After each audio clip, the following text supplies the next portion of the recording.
Bismillahirrahmanirrahim. Assalamualaikum warahmatullahi wabarakatuh. Kita kembali melanjutkan pembahasan buku At-Taqi pada video yang ke-14, penjelasan tentang sifatul huruf.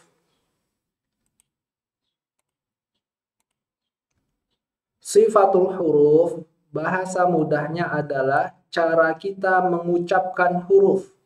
Setelah sebelumnya kita belajar makhraj huruf, tempat keluarnya huruf, selanjutnya kita juga harus mengetahui bagaimana cara kita mengeluarkan suara huruf tersebut.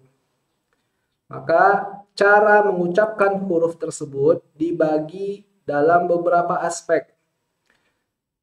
Aspek yang pertama dari sisi nafasnya. Apakah nafasnya itu mau dihembuskan atau tidak dihembuskan? Apabila nafasnya dihembuskan, namanya adalah sifat hamas. Apabila nafasnya tidak dihembuskan atau tertahan nafasnya, maka namanya sifat jahr. Maka ini bisa kita uji dengan cara mengucapkan bunyi sukun dari huruf tersebut. Contoh huruf fa. Tempatkan telapak tangan di hadapan mulut kita, lalu ucapkan bunyi sukun dari huruf fa. Af. Akan terasa ada hembusan nafas di telapak tangan kita. Maka itu namanya sifat hamas. Selanjutnya huruf ha. Ah. Ada sifat hamas, hembusan nafas. Huruf sa, terasa ada hembusan nafas di telapak tangan kita. Maka lawan dari hamas itu jahr. Contoh huruf ba, ab, tanpa bunyi kolkolahnya dulu, bunyi sukunnya tanpa kolkolah, ab. Maka tidak ada apa-apa di telapak tangan kita. Maka itu artinya sifat jahr, tertahannya nafas atau tidak terhembusnya nafas. Huruf ha, sin juga ash, ada terasa hembusan nafas. Nah, terasa hembusan nafas. Hamas, ada hembusan nafasnya. Nah, ada hembusan nafasnya. Khusus untuk kaf sama huruf ta, ini hamasnya beda. Jadi huruf ta sama kaf dia tidak dalam bentuk hembusan nafas, tapi percikan nafas. Jadi bunyinya bukan bukan, tapi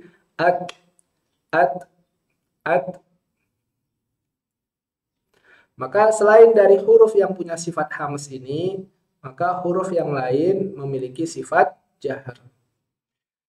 Itu yang pertama dari sisi nafas.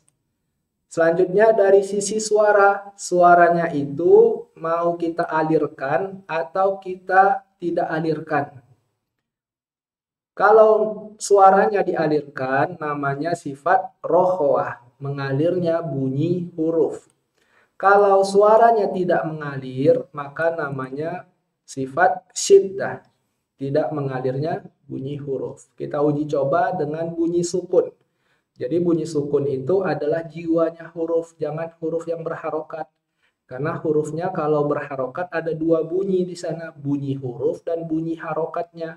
Kita ujinya pakai bunyi huruf, karena sifatul huruf ini menempel pada hurufnya. Maka bunyi hamzah, a. Tiba-tiba suara kita langsung tertahan, tidak mengalir. A, tertahan suaranya, maka itu syiddah. Huruf jim, ad. Tiba-tiba suara kita tertahan, ad. Tidak ada lagi suara setelahnya. Hilangkan dulu sifat kolkolahnya. Ad. Nah, berarti huruf jim syiddah. Huruf dal, ad. Tanpa kolkolah dulu, ad. Nah, maka suara kita langsung tertahan. Ad. Nggak ada suara. Huruf qaf, ab. Tidak ada suara. Tanpa kolkolah dulu, ab. Nah, tidak ada suara setelahnya. Ab juga tidak ada suara. Ab, tidak ada suara. At. Nah, huruf kaf sama ta ini spesial. Kenapa? Karena dia syiddah, tertahan suaranya, tapi dia hamas. Nah, maka dua sifat ini harus terpenuhi. Maka ketika dalam kondisi sukun, pertama huruf kaf dan ta syiddah, at. Nah, itu sedang syiddah, tertahan suaranya, at. Tapi dia harus terpenuhi juga sifat hamas. Maka muncullah bunyi percikan nafas. At, at. Nah, muncul bunyi at. Jadi bukan ak, karena dia harus syiddah dulu. Kalau ak, tidak ada syiddahnya. Syiddah tertahan dulu suaranya. Ak, baru hamas. Ak, ada bunyi ak. Jangan mantul. Ake, bukan ak. Jadi bunyi ak, bunyi percikan nafas. Percikan nafas itu apa? Yaitu tertahannya sisa nafas di belakang lidah. Ketika makhraj kaf kita naikkan pangkal lidah kita ak, maka di belakang lidah kita itu ada sisa nafas. Ketika kita lepaskan makhrajnya, maka sisa nafas itu akan terpercik keluar tanpa menambah hembusan lagi dari belakang, hanya sisa nafas yang terpercik keluar. Ak, nah itu ak, ada bunyi ak. Kalau huruf ta, at, pangkal lidah, ujung lidah kita ke pangkal gigi seri, at, ada bunyi percikan nafas. Sama, sisa nafas yang tertahan di belakang lidah. Jadi ketika ujung lidah kita menempel ke pangkal gigi seri atas, at, nah itu ada sisa nafas. Kita lepaskan makhrajnya, maka sisa nafas itu akan terpercik tanpa menambah hembusan lagi dari belakang. Jadi percikan nafas yang tertahan saja. At, ada bunyi. Sehingga bunyi sukun huruf kaf sama ta itu akan sama dengan kondisi dia berharokat. Hamesnya itu tidak dihembuskan. Jangan ka, jangan ak. Karena kalau hamesnya ketika sukun dihembuskan, nanti harus konsisten dengan bunyi fathahnya atau kasroh dan tomah. Jangan ak. Nanti repot. Kalau fathah jadi ka, ki, ku. Kan tidak. Jadi bunyi hamesnya bukan hembusan, tapi percikan nafas. Ak, ik, uk. Dengan juga dengan ta, at, it, ut. Maka nanti ketika fathah, ka, ki, ku. Ta, ti, tu. Maka konsisten. Lalu, selain dari huruf yang ada pada sifat syiddah ini, maka selain huruf ini adalah huruf yang punya sifat rohwah. Contoh huruf sin. Ketika diucapkan bunyi sukunnya as. Nah, ternyata sin itu tidak tertahan suara kita karena dia ngalir terus. As. Atau huruf zal. Az. Mengalir terus suaranya. Tidak tertahan. Hanya zal ini dia spesial karena rohwahnya itu hanya dari sisi suaranya saja. Mengalir suaranya. Tidak disertai dengan hembusan nafas. Kita lihat. Huruf zal tidak memiliki sifat hamas. Tapi jahar. Maka zal ini rohwahnya harus kita jaga. Jangan sampai dia jadi syiddah. Jangan. Dia mengalir suaranya. Kalau huruf zal kita rubah dengan memberikan sifat hamas. Kita coba lihat huruf zal bunyinya lalu kita hembusin nafasnya. Maka huruf zal yang hamas pasti jadi huruf sa. Karena huruf zal sama huruf ta makhrajnya sama. Selanjutnya misalnya huruf zai. Zai makhrajnya adalah ujung lidah sejajar gigi seri bawah, rohwah. Tidak terputus suara kita, tidak tertahan, dia mengalir terus. Maka huruf zai rohwah. Tapi dia tidak hamas jahar. Maka coba kita rubah huruf zai tadi lagi ngucapin zai, lalu kita hembusin nafas kita. Maka dia akan berubah jadi huruf apa? Kita coba.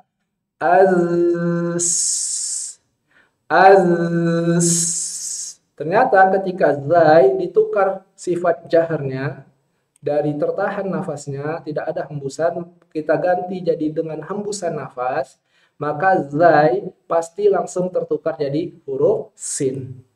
Dia langsung jadi huruf sin karena huruf zai sama sin keluar dari tempat yang sama. Lalu ini aspek yang kedua dari sisi suara. Aspek yang ketiga adalah dari sisi lidah. Di sini adalah lidah, pangkal lidahnya. Apabila lidahnya, pangkal lidahnya kita angkat, maka itu namanya sifat isti'la. Sifat isti'la. Di sini keluar huruf-huruf tebal. Nah, jadi cara baca huruf tebal, angkat pangkal lidahnya kho. Nah, pangkal lidah ini juga ada untuk pengucapan huruf tebal juga dibantu dari sisi bentuk mulut atau bentuk rahang kita. Angkat rahangnya ke rahang O. Nanti akan terpenuhi sifat yang keempat yaitu sifat itbab. Nah, di sini adalah bentuk rongga mulut kita. Supaya rongga mulutnya itbab, nah terangkat posisi itbabnya, maka angkat rahangnya ke rahang O. Karena rahang O akan membentuk sifat itbab yang tertutup. O. Angkat rahangnya ke rahang O. Maka sifat itbab ini akan membantu terpenuhinya juga sifat isti'la. Sehingga bunyi tebalnya bisa keluar dengan sempurna. Jadi ini berkaitan dengan pengucapan huruf tebal. Sifat isti'la dan itbab. Maka di sini kita angkat rahangnya ke rahang O untuk memenuhi sifat isti'la dan sifat itbab.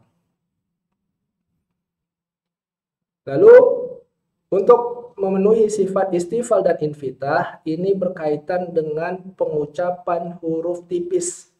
Jadi huruf tipis kita biarkan lidah kita, pangkal lidahnya di bawah, tidak terangkat. Demikian juga rahang kita tetap di bawah, jangan diangkat ke atas.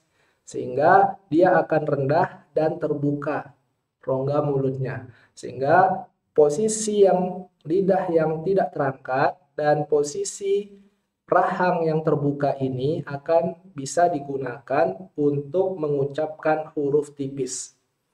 Maka di sini contoh huruf sa, kita lihat lidah pangkal lidah tidak terangkat, lalu rahang juga tidak terangkat. Sa, ba, da, keluarlah bunyi-bunyi huruf tipis. Tapi kalau kita angkat, misalnya huruf ba saja, ba ini kita angkat ke rahang, angkat rahangnya bo, langsunglah berubah huruf ba yang tipis jadi tebal. Maka cara memenuhi aspek yang ketiga dan yang keempat ini berkaitan dengan bentuk rahang. Biarkan rahangnya pada posisi rahang normal untuk sifat istifal dan infitah untuk pengucapan huruf tipis. Dan angkat rahangnya ke rahang O untuk pengucapan huruf tebal sehingga terpenuhi sifat isti'la dan itbabnya. Lalu aspek yang kelima ini adalah sifat huruf yang hanya menjadi landasan teori saja, tidak berkaitan dengan prakteknya. Di sini ada kategori huruf yang idlaq, mudah, dan kategori huruf yang ismat. Nah, kategori huruf idlaq dan ismat ini hanya secara teoritisnya saja, tidak berkaitan dengan aspek prakteknya. Hanya landasan teorinya aja, di mana para ulama membagi kategori huruf yang sifatnya mudah dan sifatnya sulit. Di sini juga ada, ketika tadi kita membahas aspek suara, apakah dialirkan atau ditahan suaranya, maka ada huruf yang punya sifat tawasud, dia di tengah. Dia tidak mengalir, juga tidak syiddah, tidak tertahan. Maka huruf-huruf yang di tengah ini adalah huruf yang punya sifat tawasud. Di situ ada huruf lam, nun, ain, mim, sama ro. Nah, ini sifatnya pertengahan. Dia tidak mengalir, juga tidak syiddah, juga tidak tertahan. Selanjutnya, Di bawahnya ada tabel. Ini adalah tabel sifat huruf yang tidak punya lawannya. Kalau tadi di sini ada lawannya semua. Hamas lawannya jahar. Syiddah lawannya rokhwah. Isti'la lawannya istifal. Itbaq lawannya infitah. Lalu izlaq lawannya ismat. Nah, kalau yang di bawah ini sifat huruf yang tidak memiliki lawan menempel pada salah satu hurufnya. Misalnya huruf lin memiliki sifat lembut, yaitu pada huruf ya sama huruf waw. Kenapa huruf ya sama waw punya sifat lembut? Kita lihat ketika dia dalam kondisi sukun, maka pergantian dari huruf sebelumnya menuju huruf ya dan huruf waw itu berubah dengan lembut. Contoh bunyi sebelumnya misalnya a, maka ai, huruf ya setelahnya sukun. Ai, antara a menuju y untuk menuju ya akan berubah dengan lembut. Ai, au. Ini berbeda dengan huruf yang lain. Dia bergantinya tiba-tiba. Contoh huruf hamzah ketemunya ba sukun. Ab. Tiba-tiba langsung huruf a hamzah ketemu huruf sin. As. Langsung berubah tiba-tiba. Tidak berganti dengan lembut. Tapi kalau huruf ya sama waw, perubahannya itu terjadi dengan lembut. Misalnya huruf sin. Sin fathah ketemu huruf ya sukun. Sai, sai. Demikian juga ketemu waw sukun. Sau, sau. Atau kho. Kho ketemu waw sukun. Khou, khou. Terjadi dengan lembut dari huruf sebelumnya ke huruf ya dan waw. Lalu ada sifat inhiraf, menyimpang. Di sini adalah huruf lam sama huruf ro. Kenapa huruf lam sama huruf ro punya sifat inhiraf? Karena ternyata huruf lam sama huruf ro pengucapannya tidak tepat pada makhraj dari huruf lam sama ro. Di situ pada pembahasan huruf sebelumnya yaitu makhraj huruf lam ini dan ro, ujung lidah kita menempel pada langit-langit depan. Nah, di sini. Tapi ternyata makhrajnya ini tidak pas pada ujung lidah. Kita coba al, ternyata bukan ujung lidah kita, tapi malah agak ke tepi. Al. Demikian juga huruf ro, ar. Nah, maka menyimpangnya pengucapan huruf ro sama huruf lam ini maka memiliki sifat inhiraf. Lalu huruf yang punya sifat takrir, bergetar. Nah, huruf yang punya sifat bergetar bunyi suaranya adalah huruf ro. Ro. Maka bunyi ro itu punya bunyi getaran. Ro. Hanya getarannya tidak sama seperti huruf R. Kalau R getarannya jelas, kalau ro getarannya samar. Ro, ro, ri, ru, tidak ro, ri, ru, ro, ri, ru, tapi ro, ri, ru. Lalu sifat sofir, bunyi yang tajam. Kalau tadi takrir bunyi yang bergetar, kalau sofir bunyi yang tajam. Nah, bunyi yang tajam ini dimiliki oleh huruf zai, sin sama sod. Bunyi yang tajam ini karena makhraj dari huruf zai, sin sama sod adalah lidah, ujung lidah sejajar gigi seri bawah. Maka posisi mulut kita itu tidak ada hambatan di dalamnya. Sehingga bunyi zai, sin sama sod bisa mengalir dengan tajam. Muncullah sifat sofir, bunyi yang tajam. Lalu sifat tafasyi, bunyi yang menyebar. Kenapa shin punya sifat tafasyi? Karena ketika suara shin akan keluar, ternyata ada makhraj shin, yaitu tengah lidah ke langit-langit. Nah, tengah lidah yang ke langit-langit ini menyebabkan suara nanti menyebar dia. Kalau tadi shin itu tajam, dia ke depan tajam. Kalau shin ketika dia mau tajam, ternyata ada tengah lidah. Maka tengah lidah itu membuat suara berputar mengelilingi tengah lidah, maka bunyi tafasyi muncul. Kalau sin as. Contoh huruf sin. Sin lagi kita ucapin as. Lalu kita naikin tengah lidah. As. As. Maka langsung berubah jadi huruf sin. Karena bunyi tafasyi langsung hilang, bunyi sofir langsung hilang, berganti dengan bunyi tafasyi. Lalu selanjutnya ada bunyi huruf yang memantul, yaitu sifat qalqalah. Nah, dimiliki oleh huruf ba, jim, dal, to, sama huruf qaf. Bunyi memantulnya adalah ab, ab. Jangan menambah hamzah sukun. Jangan ab, jangan ab, aj, ade. Jadi semua bunyi qalqalah hindari munculnya bunyi hamzah sukun. Karena tidak boleh menambah bunyi huruf baru. Bunyi qalqalah hanya bunyi pantulan tanpa hamzah sukun. Jadi ab, be, bukan be, ab, ib, ub, bukan ab, ib, ube, aje, ije, uje, ade, ide, ude, alto, qalqalah tebal di rahang tebal, alto, ilto, uto, ako, ilko, uko. Lalu terakhir ada huruf dot. Huruf dot punya sifat istitolah, bunyi yang memanjang. Jadi kalau tadi takrir bunyi yang bergetar, sofir bunyi yang tajam, tafasyi bunyi yang menyebar, qalqalah bunyi yang memantul, kalau istitolah bunyi yang memanjang. Bunyi yang memanjang ini hanya bisa diberikan kalau huruf dot punya sifat rokhawah. Maka kita lihat kembali pada sifat huruf dari sisi suara, maka kita temukan huruf dot tidak ada pada posisi syiddah.